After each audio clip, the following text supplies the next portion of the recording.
The shuttle moved through the darkness of space like a small metal fish swimming through an endless ocean. Inside, Marcus Webb sat alone in the passenger cabin. He looked out the window at the massive station growing larger with each passing second. Concordia Prime, the heart of galactic civilization. The place where the 12 most powerful species in the known universe gathered to make decisions that affected trillions of lives. Marcus was 53 years old. His hair had gone gray at the temples. His face had the kind of lines that came from years of smiling and years of worry in equal measure. He wore a simple dark suit with a small earth pin on his collar. Nothing fancy, nothing impressive. He looked like exactly what his official record said he was. A career diplomat from the United Earth government, sent to represent humanity at its first formal summit with the Galactic Council. The shuttle pilot, a young woman named Chen, spoke through the intercom. "Ambassador Webb, we're beginning our approach. Station Control has given us clearance to dock at Port 17. Thank you, Lieutenant," Marcus said.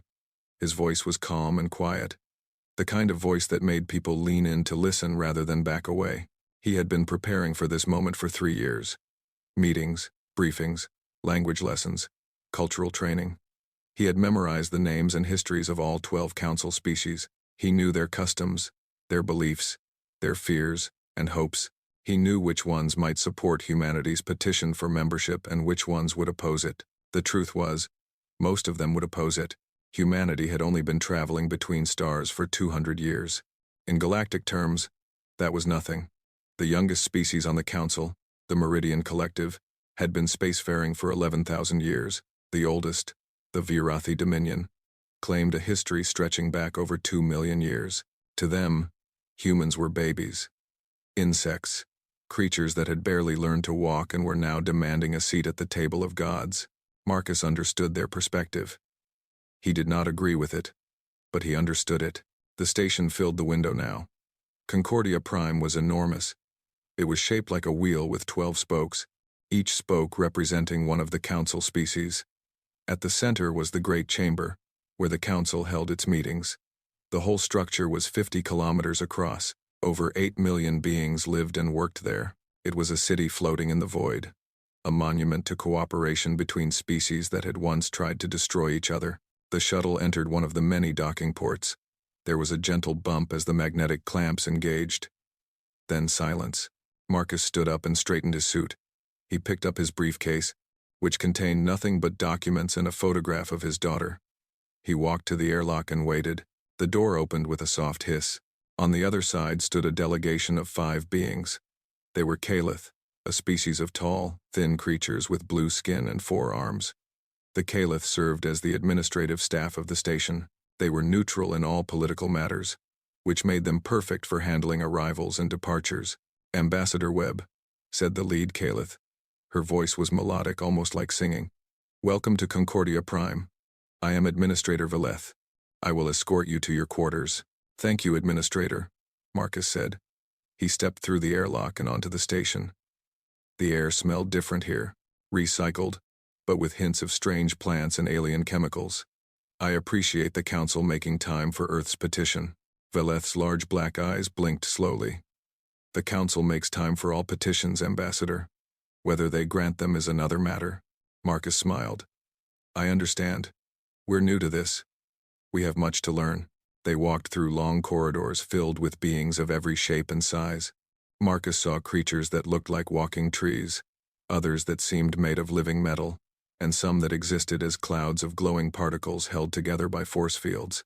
Each one glanced at him as he passed, some with curiosity, most with dismissal, a few with open hostility. Humanity had not made many friends in its short time among the stars. There had been misunderstandings, conflicts, 2 small wars that humanity had won through luck and determination, rather than superior technology. The galaxy had noticed.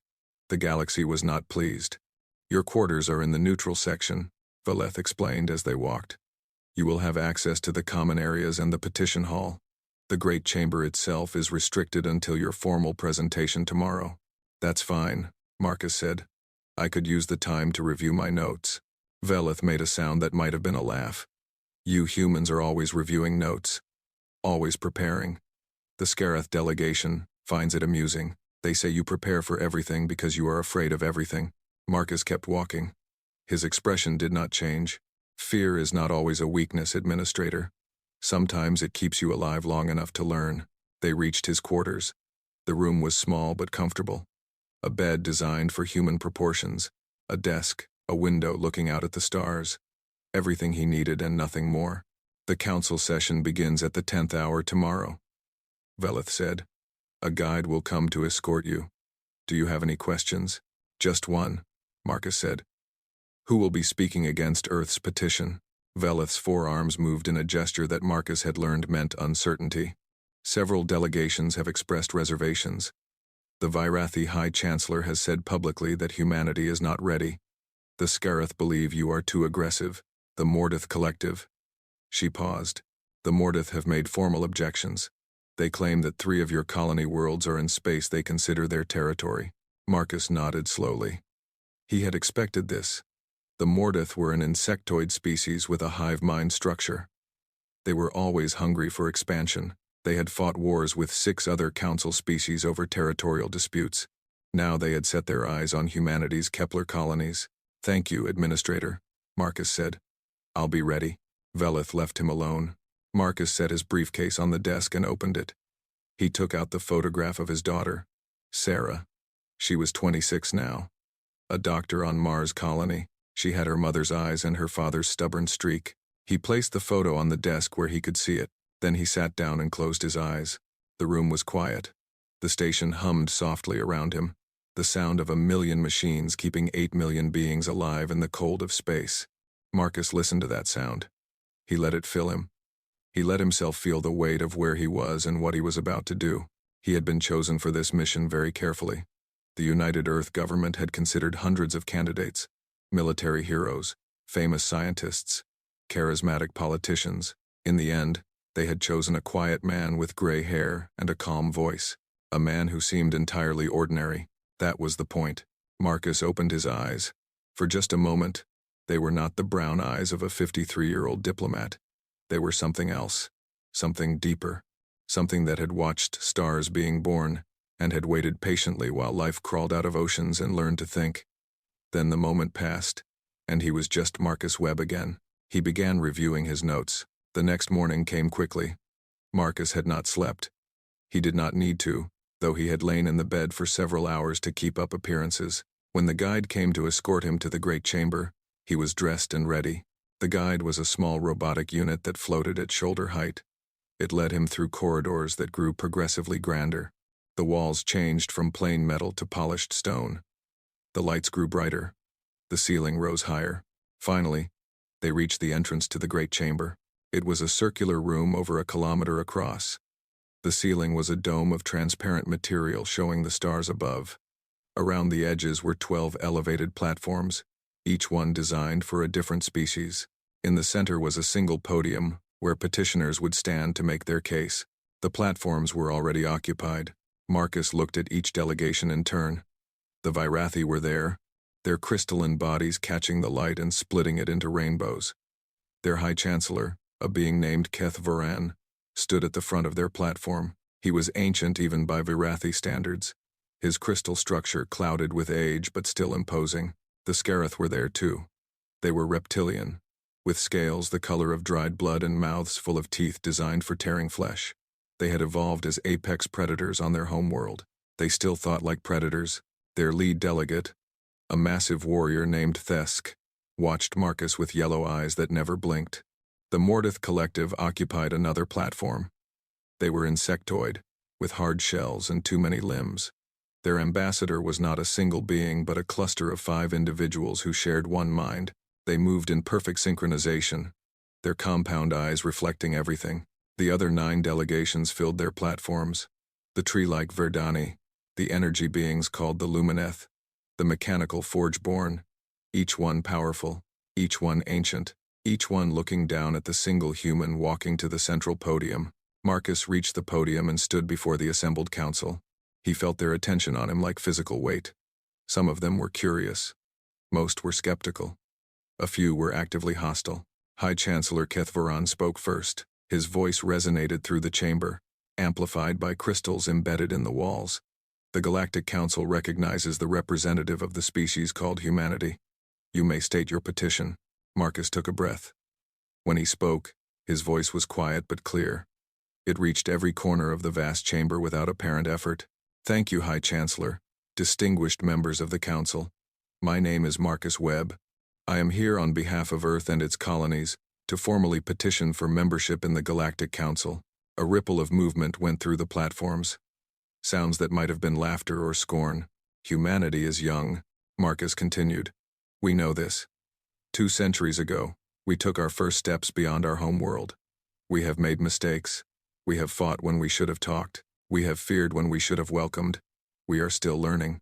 He paused, letting his eyes move across the assembled delegations. But we believe that youth is not a disqualification. We believe that our perspective, fresh and unbound by ancient conflicts, might have value.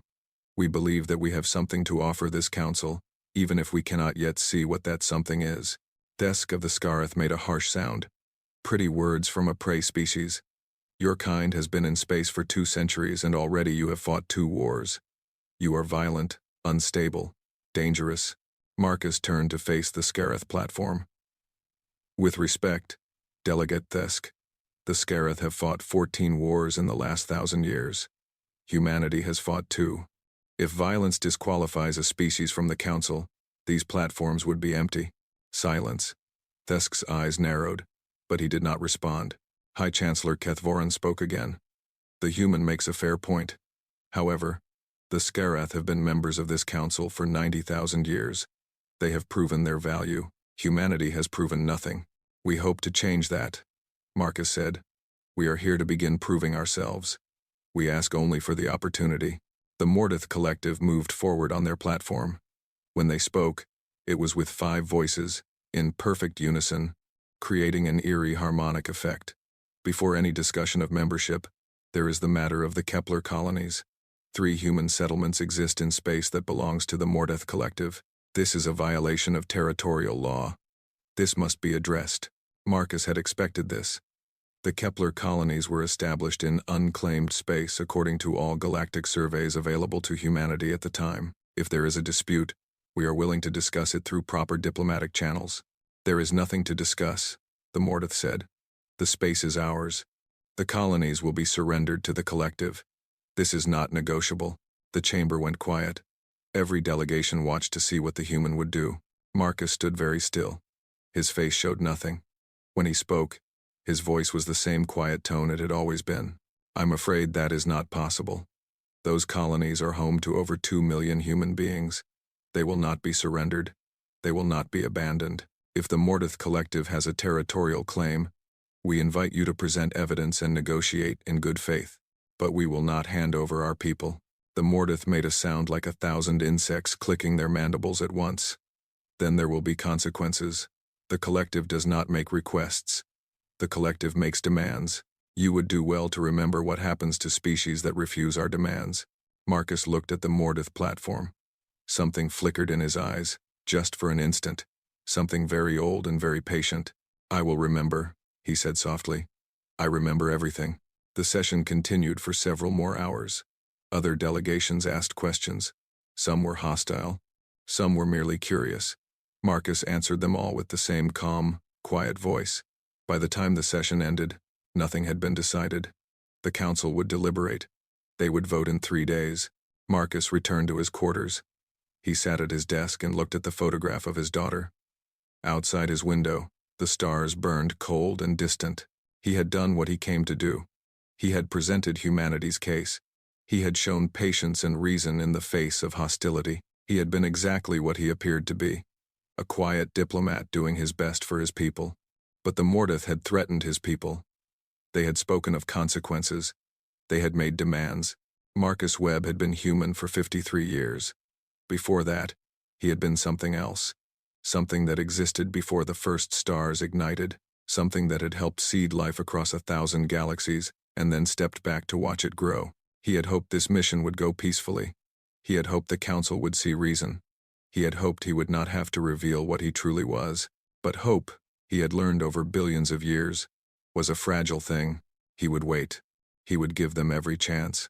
And if they forced his hand, He would show them why humanity was special, why they had been placed on that small blue world and guided so carefully toward the stars, why the galaxy should have welcomed them instead of threatening them. Outside the window, a shooting star streaked across the void. Marcus watched it until it disappeared. Then he closed his eyes and waited for what would come. 2 days passed on Concordia Prime. 2 days of waiting and watching and pretending to be patient. Marcus Webb spent most of that time in his quarters, reading reports from Earth and reviewing everything he knew about the Council species. He ate meals in the common dining area, where beings from 100 different worlds gathered to consume nutrients in their various ways. He spoke politely to anyone who approached him, which was not many. The galaxy, it seemed, was content to ignore humanity until the vote. The Mordath Collective was not. On the morning of the 3rd day, Marcus received a formal summons. The Council was calling an emergency session. The Mordath had requested it. They had, according to the message, important matters to discuss regarding the human petition. Marcus dressed carefully. He put on the same simple suit he had worn to the first session. He placed the earth pin on his collar. He looked at himself in the mirror and saw what everyone else saw. A tired, middle-aged man who was very far from home. The guide unit came to escort him. As they walked through the corridors, Marcus noticed that they were busier than usual. Beings of all species were moving toward the great chamber. Word had spread. Something was going to happen. When Marcus entered the chamber, he saw that every platform was occupied. Not just the delegates this time, but advisors, assistants, and observers. The Mordath platform was especially crowded.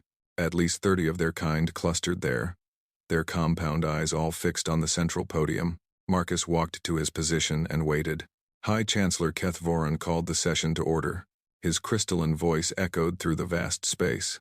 This emergency session has been called at the request of the Mordath Collective. They have indicated that they wish to present new evidence regarding the human territorial dispute. The collective may speak. The 5-being cluster that served as the Mordath ambassador moved forward. Their voices joined in that unsettling harmony. The collective has reviewed the human claim to the Kepler colonies. We have examined their so-called surveys. We have consulted our own records. The conclusion is clear. The humans knew that space belonged to the Mordath. They settled there deliberately, in violation of galactic law. This was not a mistake. It was an invasion. Murmurs rippled through the chamber. Marcus remained still. Furthermore, the Mordath continued, we have learned that the human colonies have constructed military installations, weapons, platforms, defense grids. The humans are not settlers. They are conquerors. They have built a fortress in our territory, and they expect us to accept this? The murmurs grew louder. Several delegations were nodding. The Scarith looked pleased. Even the more neutral species seemed concerned. High Chancellor Keth Voran turned his ancient eyes toward Marcus. The human representative may respond to these accusations. Marcus stepped forward slightly. His voice was calm and clear. The Kepler colonies do have defensive systems. This is true. We built them because we have learned, in our short time among the stars, that space is dangerous. We have been attacked before. We will probably be attacked again. Every human colony has some form of defense. This is not aggression. It is survival. Survival. The Mordath made that clicking sound again. Your species has existed for barely a moment. What do you know of survival? The collective has survived for 3 million years. We have outlasted extinction events. We have consumed species that thought themselves powerful. Your defensive systems do not concern us. What concerns us is the insult. You have taken what is ours. You refuse to return it. This cannot stand. What would you have us do? Marcus asked. Abandon 2 million people. Send them into space with nowhere to go. The colonies have been established for 40 years. Generations have been born there. It is their home. Then they should not have built their home in our territory. Marcus took a slow breath. The Mordath have not occupied that space in over 600 years. There were no settlements, no stations, no presence of any kind. Our surveys showed empty space. We settled it in good faith. Good faith? The Mordath's voices rose. You speak of good faith while building weapons on our worlds? You speak of good faith while your species spreads across the galaxy like a disease? The collective has been patient. The collective has been generous. But patience has limits. High Chancellor Keth Voran raised one crystalline limb. The council will consider both perspectives. A vote will be held as scheduled. Is there anything else? The Mortith did not answer immediately. The 5 beings conferred in that silent way hive minds communicate. Then they spoke again, and their voices had changed. There was something harder in them now. Something final. There is one more matter. The collective invokes the right of challenge. The chamber went absolutely silent. Even the ambient hum of the station seemed to fade. Every being present knew what those words meant. High Chancellor Keth Varan's crystal form flickered with colors that indicated distress. The right of challenge has not been invoked in over 4,000 years. It is an ancient protocol. It is meant for extreme circumstances. These are extreme circumstances, the Mortith said. A young species has stolen our territory and refuses to return it. They mock our authority. They insult our heritage. The collective will not let this stand. We invoke the right of challenge. Combat will decide the matter. Thesk of the Scareth stepped forward on his platform. His reptilian face showed what might have been a smile. The Scareth support this invocation. The right of challenge is a valid protocol. It should be honored. Other delegations began speaking, some in support, some in opposition. But it did not matter. Marcus could see that the decision had already been made.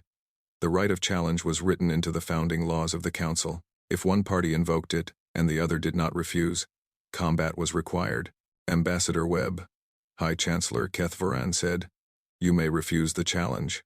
If you do, the matter will be decided by council vote. However, refusing a challenge is considered dishonorable. It may affect how the council views your petition." Marcus understood. If he refused, humanity would be seen as weak, cowardly. The vote would almost certainly go against them. If he accepted, he would have to fight. And looking at the Mortith platform, he could see that they had already prepared for this outcome. 6 Mortith warriors stood behind the ambassador cluster. They were larger than the others, bred specifically for combat. Their shells were reinforced with metal plating. Their limbs ended in blades. Their compound eyes were covered with targeting systems. They were weapons given life. "I understand," Marcus said. His voice did not waver. "What are the terms of the challenge?" The Mortith ambassadors' voices took on a tone of satisfaction. "The terms are simple. The collective will send its champions to face the human representative. If the human wins, the territorial dispute is resolved in humanity's favor.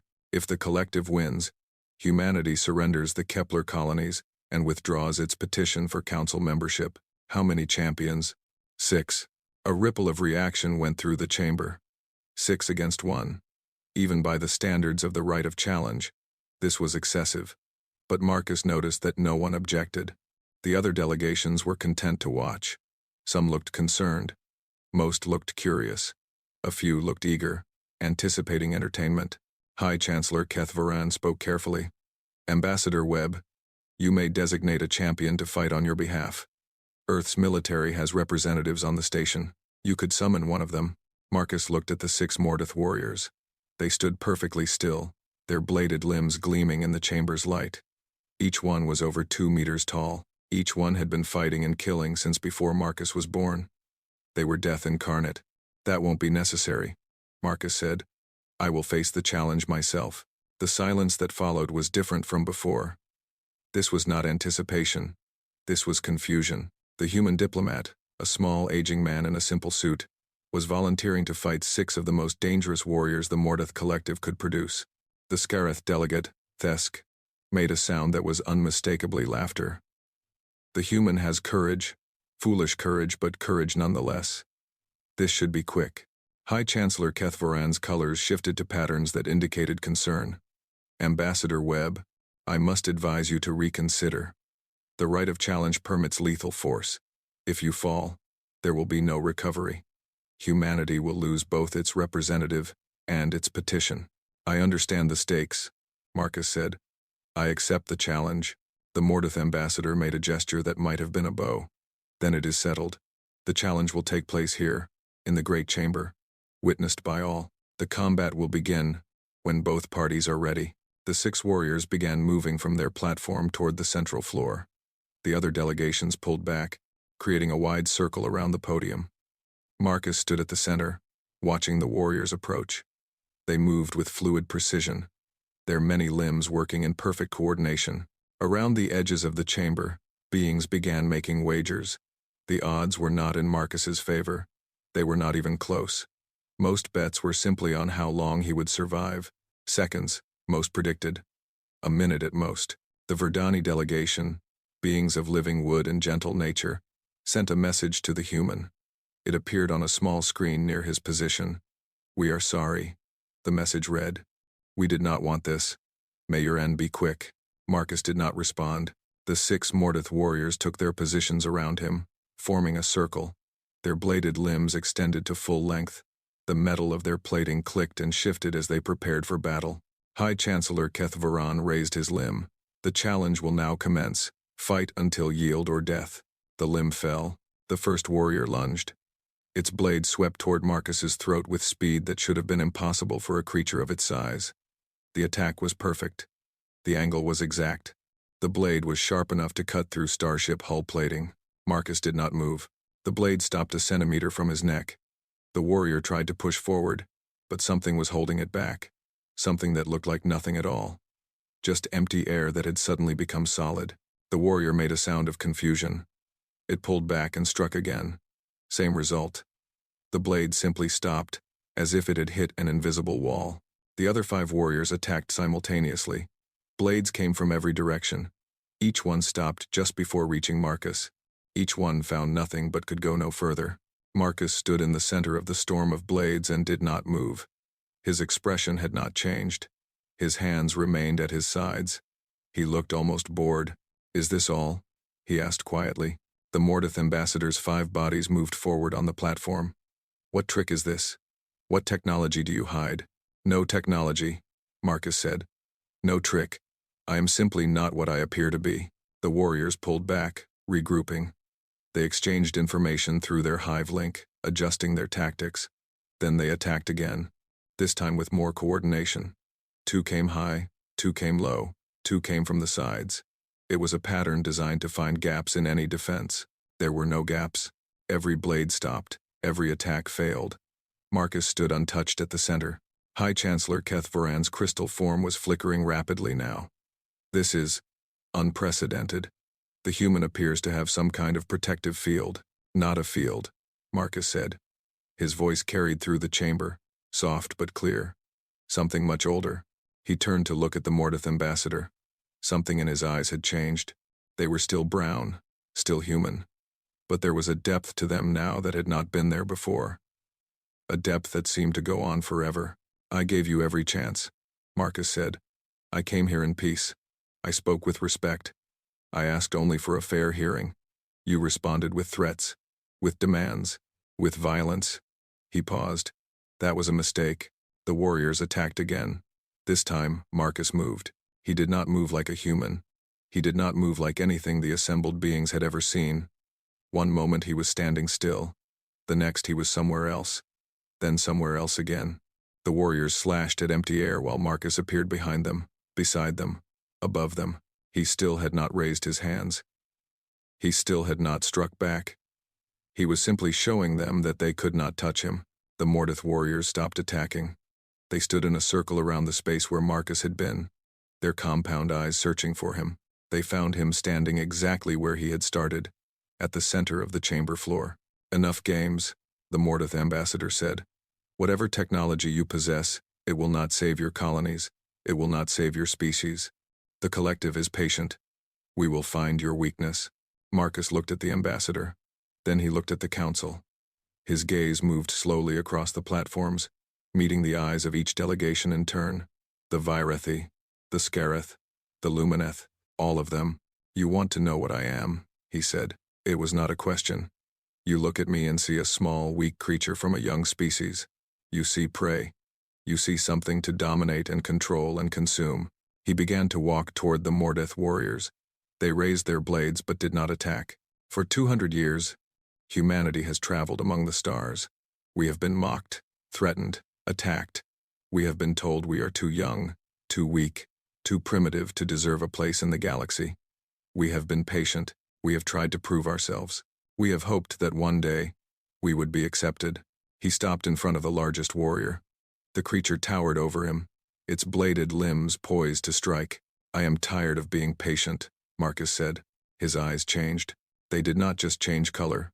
They changed nature. The brown irises became windows into something vast and dark and ancient, something that had existed before the first atoms formed, something that had watched the universe take shape and had waited, through billions of years, for this moment. You want to see what I really am? Marcus asked. His voice was no longer one voice. It was thousands of voices, layered on top of each other, speaking in harmonics that made the walls of the chamber vibrate. The lights flickered. The transparent dome overhead showed stars that suddenly seemed very small and very far away. Then look, Marcus Webb began to unfold. His human form did not disappear. It expanded. It grew. It became something that filled the center of the chamber while somehow also staying exactly where it was. Reality bent around him like light bending around a massive star. Dimensions that the assembled beings had never perceived suddenly became visible. And in those dimensions, something was moving. Something impossible. Something older than the galaxy itself. The Mordyth warriors did not scream. They did not have time. Their minds simply stopped, overwhelmed by what they were perceiving. They fell to the floor and did not move. On the platforms around the chamber, ancient beings who had lived for millions of years felt something they had not felt since their species was young. Terror. Absolute, primal, overwhelming terror. Because they recognized what Marcus Webb had become. They had read about it in their oldest texts. They had seen images of it carved into ruins that predated their civilizations. They had told stories about it to frighten their young. A warden had come to the Galactic Council, and it was not pleased. The Great Chamber had seen many things in its long history. It had witnessed the signing of treaties that ended wars lasting millennia. It had hosted debates that shaped the future of entire species. It had survived assassination attempts, terrorist attacks, and one memorable occasion when a delegation of energy beings had accidentally destabilized the station's power core. It had never seen anything like this. Marcus Webb stood at the center of the floor. But he was no longer just Marcus Webb. His human form remained visible. That small figure in the simple suit, with gray hair and tired eyes. But around him and through him and somehow inside him, something else had emerged. Something that defied the understanding of every being present. The Virathi were creatures of crystal. They perceived the universe through light and vibration. What they saw when they looked at Marcus was a shape that existed in wavelengths they had no names for. It was like looking at a color that had never existed before. A color that hurt to perceive because their minds could not process it. The Scarith were predators, creatures of instinct and violence. What they felt when they looked at Marcus was the certain knowledge that they were no longer at the top of any food chain.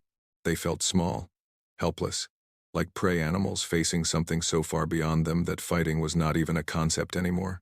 The Lumineth were beings of pure energy, ancient and wise.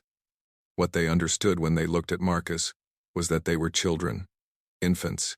Their entire species, with its millions of years of history, was nothing but a brief spark compared to what stood before them now. The Mordyth Collective, with its hive mind spanning thousands of individual bodies, tried to process what it was seeing. The hive link shattered. Every Mordyth in the chamber suddenly became individuals, their shared consciousness broken by exposure to something it could not contain. They collapsed, chittering in confusion and fear. High Chancellor Kethvoran tried to speak. His crystalline form vibrated, attempting to produce sound. But no words came. For the first time in his 200,000 years of life, he had nothing to say. Marcus, or the thing that wore Marcus's form, stood perfectly still at the center of this chaos. The 1,000 voices that spoke through him fell silent for a moment. Then, with what might have been gentleness, he pulled himself back. The impossible dimensions folded inward. The colors that hurt to perceive faded. The presence that had filled the chamber retreated, compressing itself back into the shape of a human diplomat. When he spoke again, it was with one voice. Quiet, calm, almost apologetic. I did not want to do that, he said. I had hoped it would not be necessary. No one responded. No one could. Marcus looked around at the platforms, at the ancient and powerful beings who ruled the galaxy, now silent and shaking. He felt something that might have been sadness. He had lived among so many species. He had watched them grow and evolve and build civilizations. He had loved them, in his way. He had not wanted to frighten them, but they had given him no choice. Let me explain, he said. "Let me tell you what I am and why I am here. I owe you that much." He walked slowly across the chamber floor as he spoke. The 6 Mordath warriors still lay where they had fallen, alive but unconscious. Marcus stepped around them carefully. "In the beginning," he said, "there was nothing.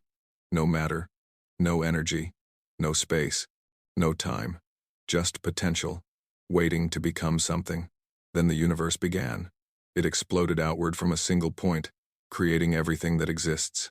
Stars formed, galaxies took shape, the cosmos filled with light and heat and possibility." He paused, looking up at the transparent dome and the stars beyond. "But we were here first. We existed in the nothing, in the potential.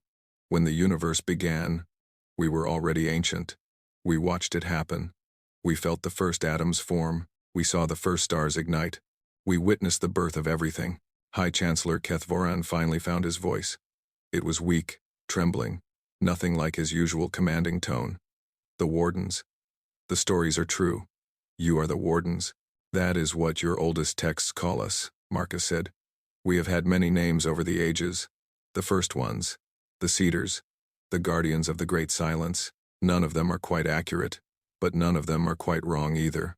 "The creation myths," said one of the Verdani, its voice rustling like wind through leaves. "Every species has them. Stories of beings who existed before the beginning, who shaped the universe and seeded life across the stars. We thought they were legends. We thought they were metaphors. Stories often contain truth," Marcus said. "Your creation myths remember us because we wanted you to remember. We wanted you to know that you were not alone, that someone had come before, that someone was watching." He turned to face the Mordath platform. The ambassador cluster had collapsed, its 5 bodies now separated and confused. They stared at Marcus with compound eyes that could no longer share a single vision. "When the universe was young," Marcus continued, "we realized that it was empty, full of matter and energy, but empty of meaning, empty of life, empty of minds that could appreciate the beauty of what existed, so we decided to change that. You created life," Thesk of the Scarith said. His voice was different now. The arrogance was gone, replaced by something that might have been awe. "We planted seeds," Marcus said. "On billions of worlds, across millions of galaxies, we introduced the potential for life. Simple chemicals, basic structures, the building blocks from which everything else would grow. Then we stepped back and watched. We waited to see what would emerge." He smiled. It was a human expression, warm and gentle and somehow sad. "The results exceeded our expectations. Life took forms we had never imagined. Intelligence arose in patterns we had never predicted.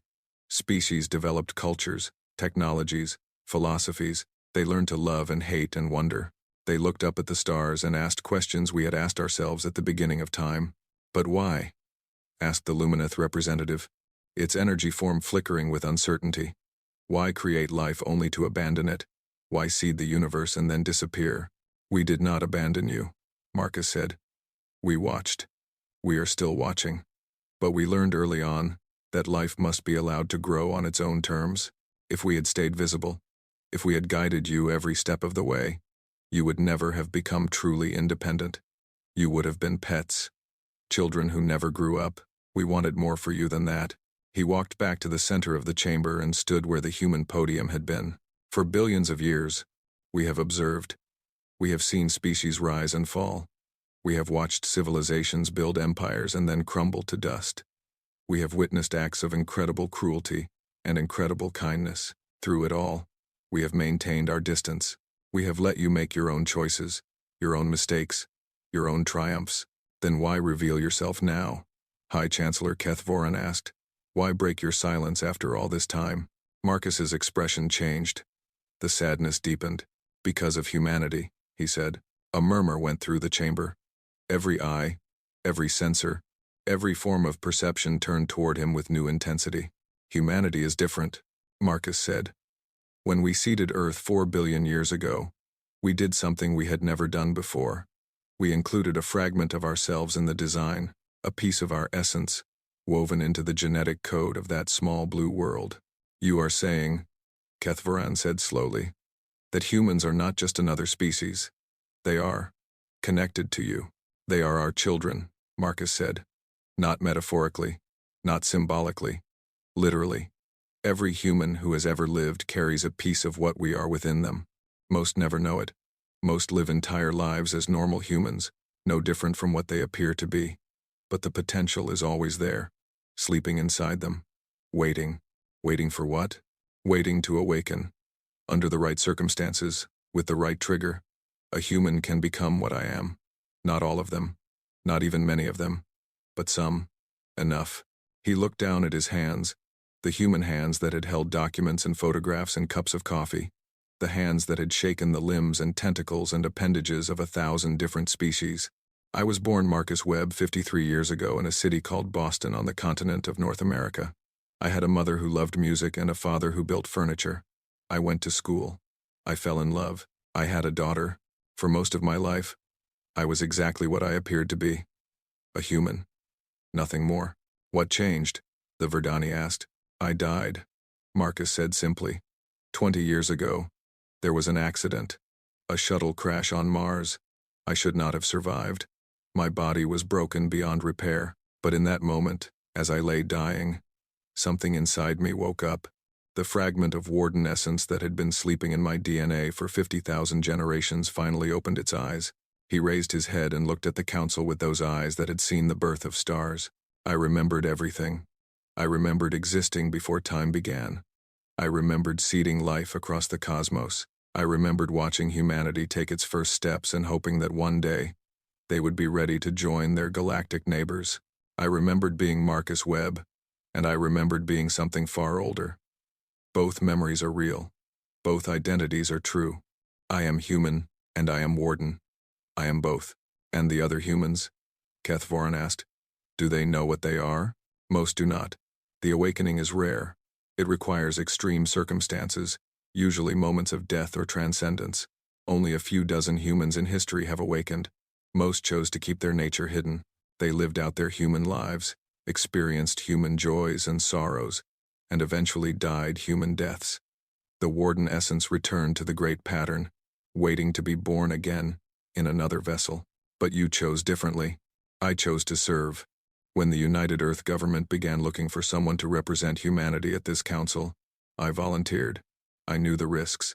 I knew that the galaxy might not welcome us. I knew that violence was possible. I hoped it would not come to that. I hoped I could convince you with words, with patience, with the simple truth of what humanity could become.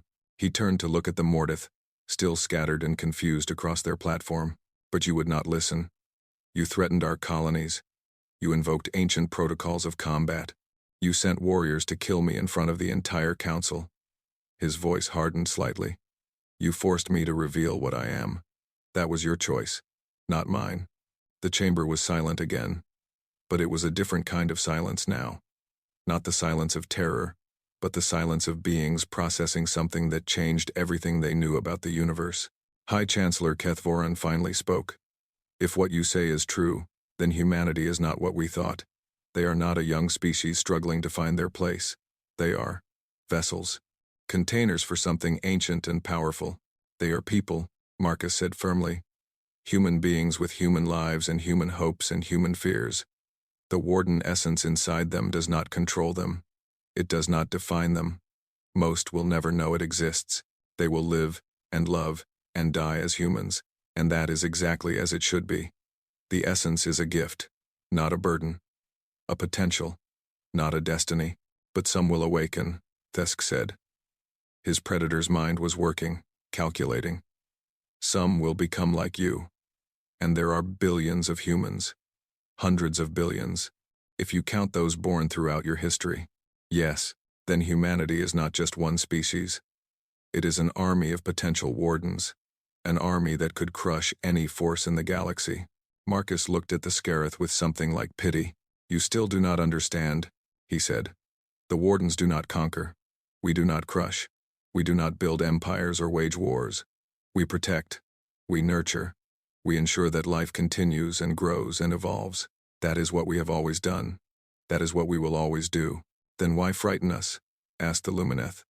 Why reveal yourself in such a terrifying way? If you mean no harm, why show us something that fills us with such fear? Marcus was quiet for a long moment. When he spoke again, his voice was gentle. Because you needed to understand. You needed to see what humanity truly is.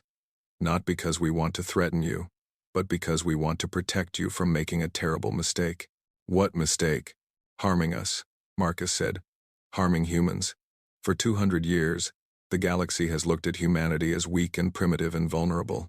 Some species have considered conquering us, destroying us, absorbing us into their empires. The Mordath are not the first to make threats, and they would not have been the last. He let his gaze sweep across every platform, meeting every eye. I am here to deliver a message. A warning. Not a threat of violence, but a simple truth that every species in this galaxy needs to understand. He paused, letting the words build weight. Humanity is protected, not by ships or weapons or treaties, by us, by the wardens who sleep within them. We have watched over them since their first ancestors crawled out of the oceans. We will continue to watch over them until the last star burns out. If anyone harms them, intentionally and without provocation, we will respond, not with anger, not with vengeance, but with consequences that no species, however ancient, however powerful, can survive. The silence that followed was absolute. Then, slowly, High Chancellor Kethvaran bowed. It was a deep bow, the kind reserved for beings of equal or greater status. One by one, the other delegations followed. Even Thesk of the Scareth, his predator's pride broken, lowered his head. Only the Mordath remained still, scattered and broken, unable to coordinate a response. Marcus Webb looked at the assembled council, the rulers of the galaxy bowing before him, and felt no triumph, only a deep, ancient tiredness. He had hoped it would not come to this, but hope, as he had learned over billions of years, was a fragile thing. The humans have a saying, he said softly. Be careful what you wish for. You wanted to see what humanity really is. Now you know. He straightened his tie, a perfectly human gesture, and walked back to the podium. Now, he said, shall we continue discussing the petition? The great chamber remained frozen, in a moment that felt like it would last forever. The ancient rulers of the galaxy stayed bowed before Marcus Webb, afraid to move, afraid to speak, afraid to do anything that might draw the attention of the impossible being that wore a human face. Marcus let them stay that way for exactly 3 heartbeats. Then he raised one hand in a gesture of peace. Please, he said, and his voice was just a voice again, quiet and human and kind. There is no need for this. I am not your enemy. I have never been your enemy. Rise. Let us speak as equals. Slowly, hesitantly, the delegation straightened. High Chancellor Kethvaran was the first to fully stand, his crystalline form still flickering with colors that indicated deep disturbance. He looked at Marcus with eyes that had seen millions of years pass but had never seen anything like this. You speak of equality, Kethvaran said, his voice carefully controlled. But how can there be equality between us and what you are? You existed before our ancestors were dust. You have power beyond anything we can imagine. We are nothing compared to you. Marcus shook his head. That is not true. You are everything we hoped you would become. Every species in this room, every civilization represented on these platforms, is a miracle. You evolved from simple chemicals into thinking, feeling beings. You built societies and technologies and art. You asked questions about the universe and searched for answers. That is not nothing. That is everything. But you created us, said the Verdani representative. We are your creations, your experiments. How can experiments be equal to their creators? Because creation is not ownership, Marcus said. When we seeded life across the cosmos, we did not claim possession of what grew. We gave you the potential for existence. What you did with that potential was entirely your own choice. Your cultures are yours. Your achievements are yours. Your failures are yours. We did not make you who you are. You made yourselves. He walked slowly around the chamber floor, passing by each platform in turn, speaking to each delegation directly.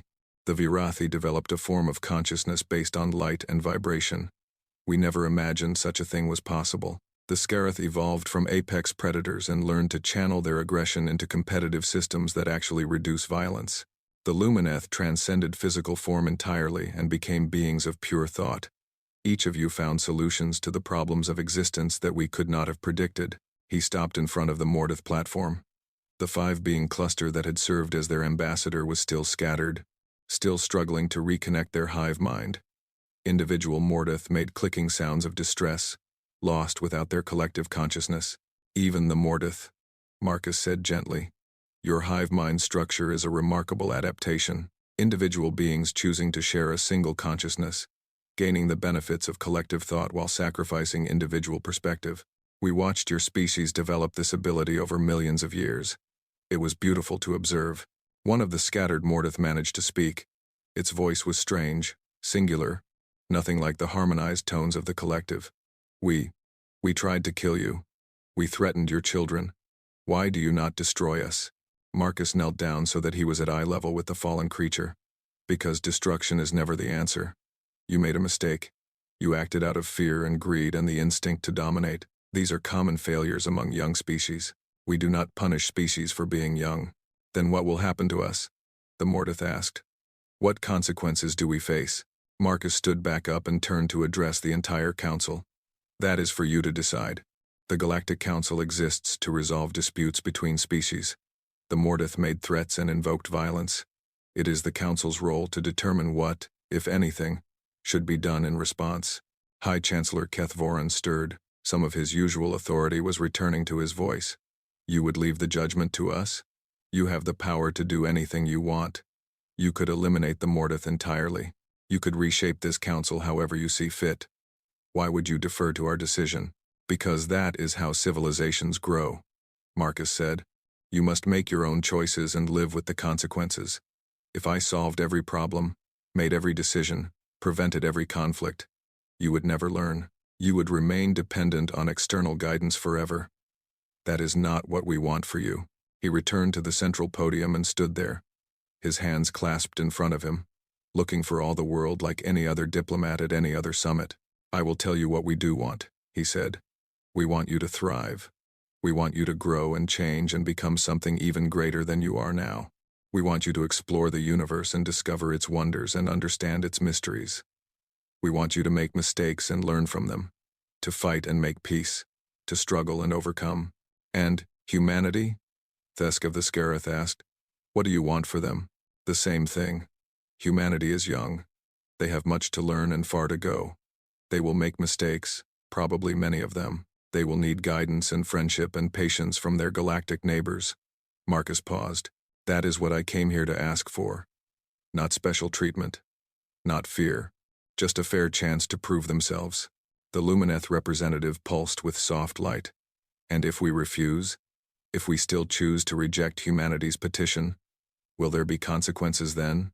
No, Marcus said firmly. If you reject the petition through legitimate deliberation, we will accept that decision. Humanity will return to its colonies and continue growing on its own. We will not force ourselves upon you. We only ask that you make your decision based on reason and fairness, not on fear or prejudice. But you showed us your true form, Kethvoran said. You revealed your power.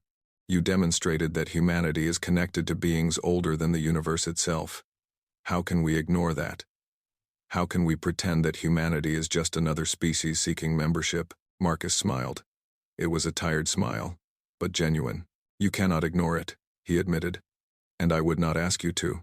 What I ask is that you consider it in its full context. Yes, humanity carries warden essence. Yes, some humans may one day awaken to powers beyond your imagination, but those humans will still be humans. They will still love their families, cherish their cultures, fear death, and hope for the future. The essence does not make them gods. It makes them more connected to the universe, more aware of the patterns that shape existence, more responsible for the welfare of all living things. He looked around the chamber at the faces watching him. Crystalline, reptilian, insectoid, plant-like, energy-based, mechanical, so many different forms of life, so many different ways of being alive. The wardens have a name for what humanity represents, he said. We call them the seedlings, not because they are small or weak, but because they are the culmination of everything we hope to achieve. When we planted life across the cosmos, we dreamed that one day, some species would become not just alive but truly aware of the cosmic scale of existence, aware of their connection to all other living things, aware of their responsibility to nurture and protect life wherever it exists. And humanity has achieved this awareness? The Verdani asked. Not yet. Not fully. They are still learning, still growing, still discovering who they truly are. But the potential is there, in every single human being. The potential to become stewards of life itself. To become what we have always been, but in their own unique way. Marcus fell silent. The chamber was quiet. Every being lost in thoughts that would have been unimaginable just hours before. Finally, High Chancellor Kethvoran spoke. His voice was measured, thoughtful, showing the wisdom of his immense age. The Council will need time to deliberate. What you have revealed changes everything we thought we knew about the universe. We cannot simply vote as if this were an ordinary petition. Of course, Marcus said. Take whatever time you need. However, Kethvoran continued, there is still the matter of the Mordith challenge.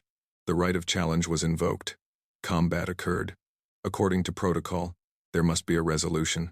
Everyone looked at the Mordith platform, where the scattered members of the collective were still struggling to reconnect. Without their hive mind, they seemed confused and lost, like children separated from their parents.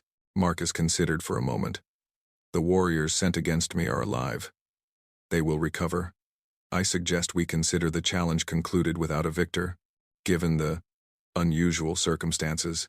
That is generous, Kethvoran said. Perhaps too generous. The Mordith threatened genocide against human colonies.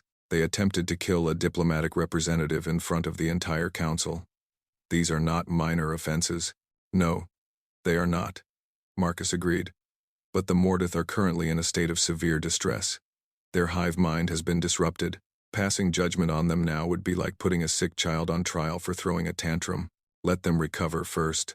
Let them understand what they have done. Then let them face the consequences with full awareness. Thesk of the Scareth made a sound that might have been respect.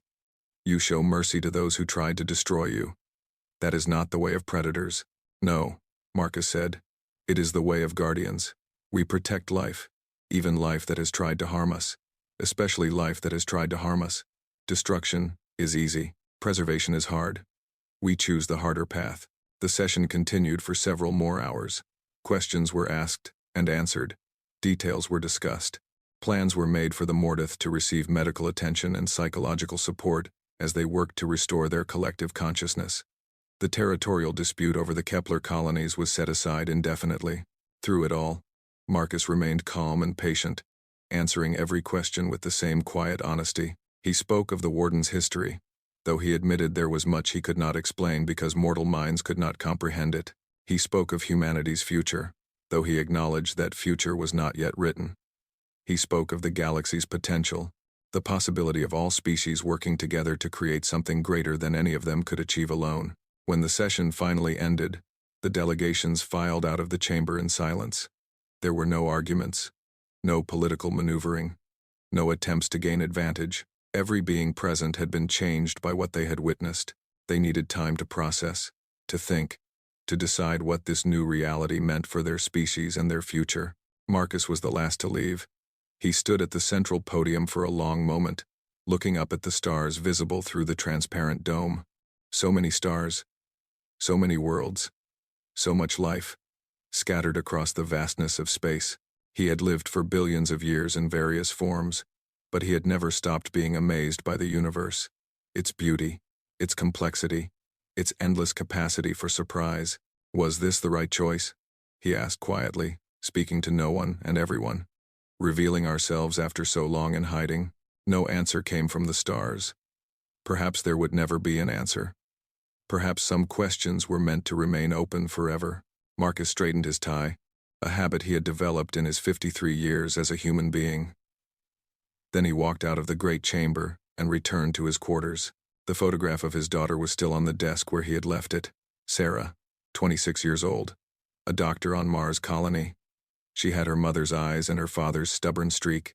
She had no idea what her father truly was. She remembered him as the man who had nearly died in a shuttle crash 20 years ago, who had somehow survived against all odds, who had come home changed in ways she could not define. She loved him. He loved her. That love was real, regardless of what else might be true about him. Marcus picked up the photograph and looked at his daughter's face. I did this for you, he said softly. For you and everyone like you. So that you can grow up in a galaxy that does not fear humanity. So that you can reach your full potential without being destroyed by those who do not understand. He set the photograph down and walked to the window. Outside, the stars burned cold and eternal. Tomorrow, the council would begin its deliberations. In time, they would make their decision. Whatever that decision was, Marcus would accept it. He had done what he came to do. He had shown the galaxy what humanity truly was, and what it could become. The rest was up to them. He stood at the window for a long time, watching the stars, thinking thoughts that spanned billions of years. When he finally turned away, his eyes were brown again, fully human, with no hint of the cosmic depths that lay beneath. Marcus Webb, human diplomat, went to bed. The warden who wore his face continued to watch over him, and through him, over all of humanity. It had been doing so since the first humans looked up at the night sky and wondered what lay beyond. It would continue doing so until the last star burned out. This was what it meant to be a guardian. Not power, not control. Just an endless, patient, loving watch over those who could not protect themselves. The galaxy was full of dangers. Humanity was full of potential. The wardens would ensure that the dangers never overwhelmed the potential. That was the promise they had made when they first seeded life across the cosmos. That was the promise they would keep forever. The council deliberated for 7 days. During that time, Marcus Webb stayed in his quarters, reading books from Earth and watching the stars through his window. He did not attend any of the closed sessions. He did not try to influence the outcome. He had said what needed to be said. The rest was not his decision to make. On the 8th day, Administrator Velith came to his door. The tall Calith's face showed something that might have been nervousness, though her species was known for emotional control. Ambassador Webb, she said, the council has reached a decision. They request your presence in the Great Chamber. Marcus nodded. He put on his suit, straightened his tie, and placed the earth pin on his collar. The same routine he had followed before the first session. The same simple gestures of a human preparing for an important moment. Lead the way, he said. The corridors were strangely empty as they walked. Marcus noticed that beings who had previously ignored him now stepped aside, pressing themselves against walls or ducking into side passages. They watched him pass with eyes that held fear, respect, and something else. Something that looked almost like hope. Word had spread. The entire station knew what had happened in the Great Chamber. The entire station knew what Marcus Webb really was. Some had refused to believe it at first, dismissing the stories as exaggeration or propaganda. Then the recordings had been leaked. Every being with access to the station's information network had watched Marcus unfold into something impossible, had watched the ancient rulers of the galaxy bow before him, had heard his words about humanity and the wardens and the true nature of existence. Nothing would ever be the same. The Great Chamber was full when Marcus arrived. Every platform was occupied, not just by delegates but by observers from dozens of species. The dome overhead showed a clear view of the stars, and the light from distant suns filled the room with a soft glow. Marcus walked to the central podium and waited. High Chancellor Keth Voran stood at the front of the Virathi platform. His crystalline form had stabilized since the events of 8 days ago, though there were new patterns in his structure that had not been there before. Patterns of change, patterns of growth. Ambassador Webb, Keth Voran said. His voice echoed through the chamber with the weight of 2 million years of history. The Galactic Council has reached a decision regarding Earth's petition for membership. Marcus inclined his head slightly but said nothing. Before I announce the decision, Keth Voran continued, I want to acknowledge that these deliberations were unlike any in the Council's history. We have debated not just the merits of a single species, but the nature of existence itself. We have questioned everything we thought we knew about the universe and our place in it. We have argued, disagreed, and struggled to find common ground. He paused, letting his words settle into the silence. In the end, we reached a unanimous decision. Not because of fear, though fear was certainly present. Not because of threats, though the implications of your revelation were clear to all. We reached this decision because, after 7 days of discussion, we came to understand something important. Marcus waited. Humanity is not just another species seeking membership in the Galactic Council. Humanity represents something larger, something that connects all of us, every species in this room, to the origins of life itself. When you told us that the wardens seeded life across the cosmos, You were telling us that we are all family, distant family, separated by billions of years and countless evolutionary paths, but family, nonetheless. Around the chamber, delegates nodded. Even Thesk of the Scareth, whose species had never been known for sentimentality, made a gesture of agreement. The Council has voted to grant humanity full membership, Kethvorin announced. You will have a platform in this chamber, equal to any other species. You will have a voice in our deliberations, and we will have a voice in yours. You will be bound by our laws, and we will be bound by our commitment to your welfare. Marcus felt something shift inside him. Not the warden essence, which remained calm and patient as always. Something more human. Relief. Gratitude. The simple joy of achieving something that had seemed impossible. Thank you, he said. On behalf of Earth and all its colonies, I accept this membership with humility and hope. There is more, Kethvorin said.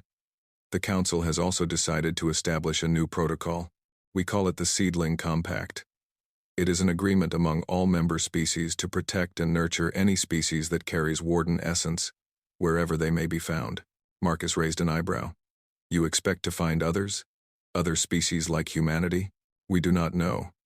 But if the wardens seeded life across billions of worlds, it seems possible that humanity is not the only species to carry their essence.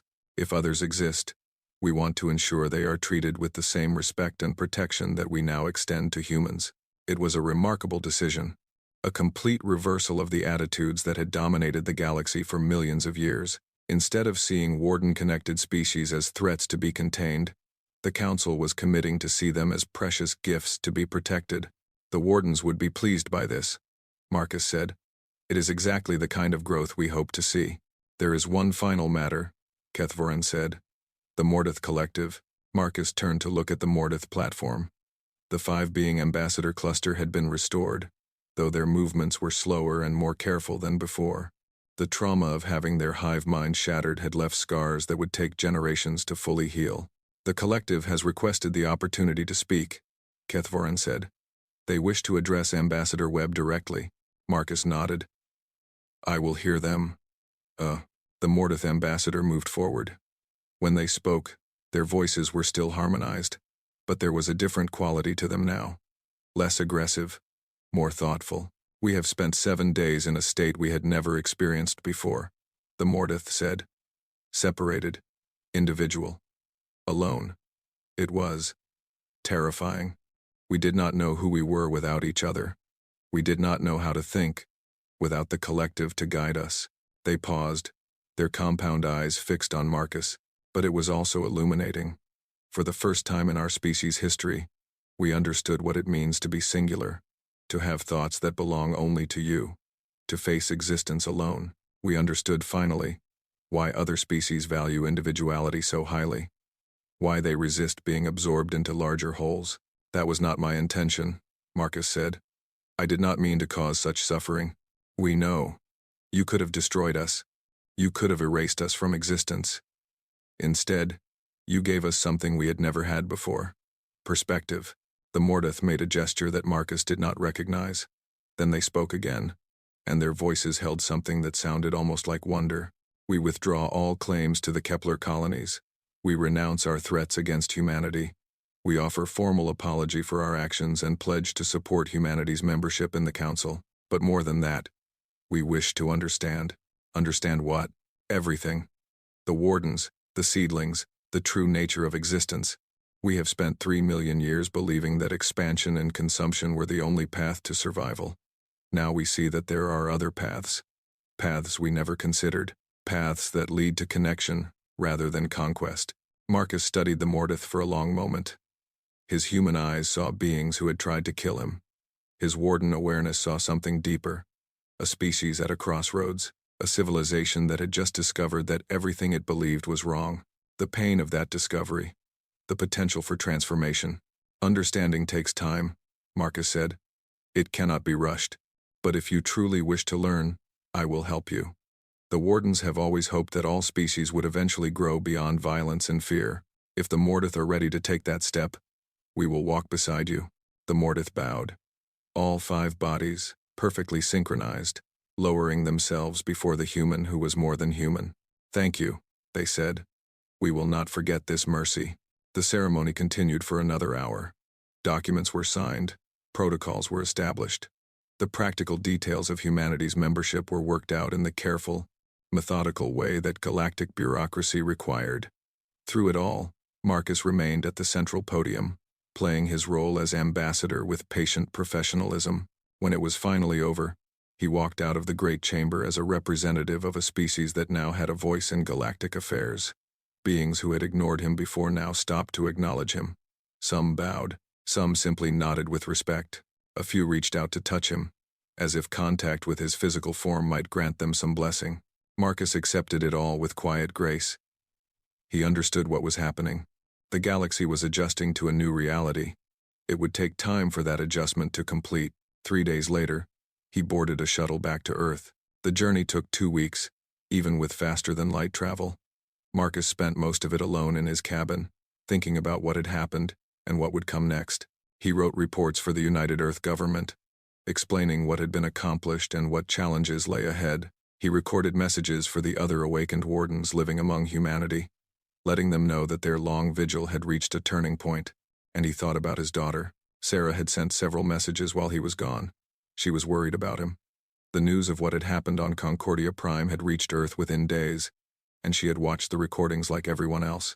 She had seen her father transform into something impossible. She had heard him speak with the voices of beings older than time. She had questions.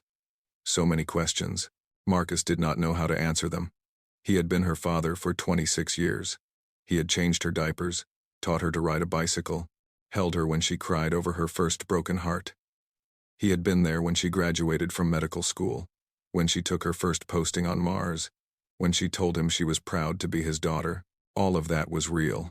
All of that was true. But it was not the whole truth. The shuttle landed in Geneva, at the United Earth government's central complex. Marcus was met by a delegation of officials who treated him with a mixture of awe and nervousness. They had questions too. Everyone had questions. He spent a week in briefings and meetings, explaining everything he could explain, deflecting questions he could not answer. He was patient and thorough, just as he had been on Concordia Prime. He did his duty. Then he went home. Home was a small house in the countryside outside Boston, not far from where he had grown up. He had bought it after his awakening, needing a place where he could be alone with his thoughts. It had a garden that he tended himself, growing vegetables and flowers with the same patient care he brought to everything. Sarah was waiting for him when he arrived. She stood in the garden, surrounded by tomato plants and roses, her arms crossed over her chest. She had taken emergency leave from Mars to come here. She had needed to see him in person. "Dad," she said. "Sarah." They looked at each other across the garden.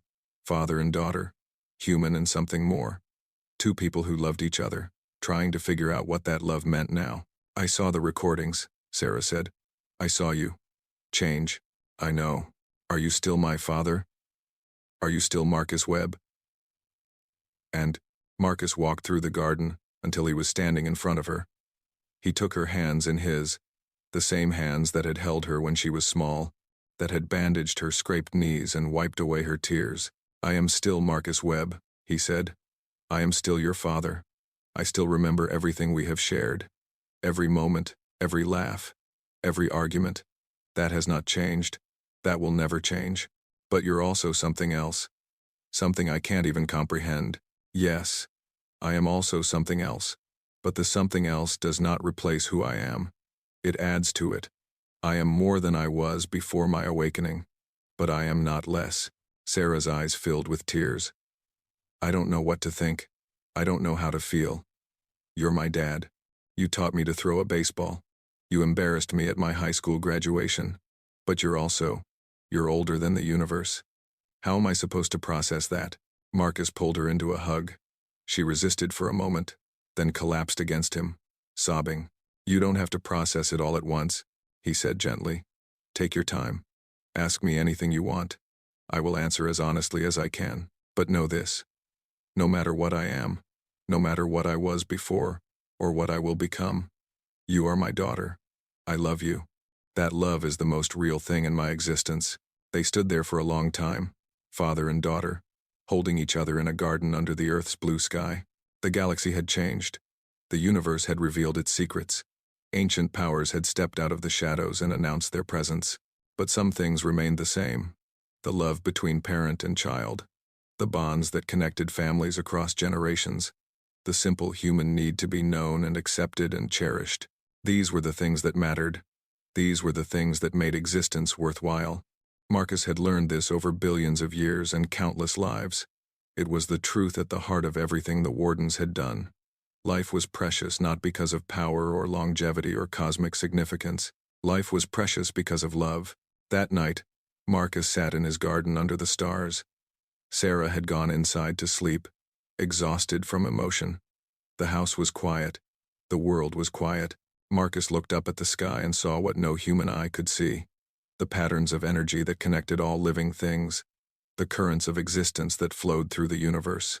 The vast, intricate web of life that the Wardens had spent billions of years nurturing. It was beautiful. It would always be beautiful. He smiled. And for a moment, his eyes held the light of ancient stars. Then he was just Marcus Webb again, a retired diplomat with a garden and a daughter he loved. The universe kept turning. The stars kept burning. Life kept growing, spreading, evolving, becoming more than it had been before. And somewhere out there, across the vastness of space, other Wardens watched and waited and hoped. They had been doing so since the beginning of time. They would continue doing so until the end, because that was what Guardians did. They watched, they protected, they loved, and they never, ever gave up.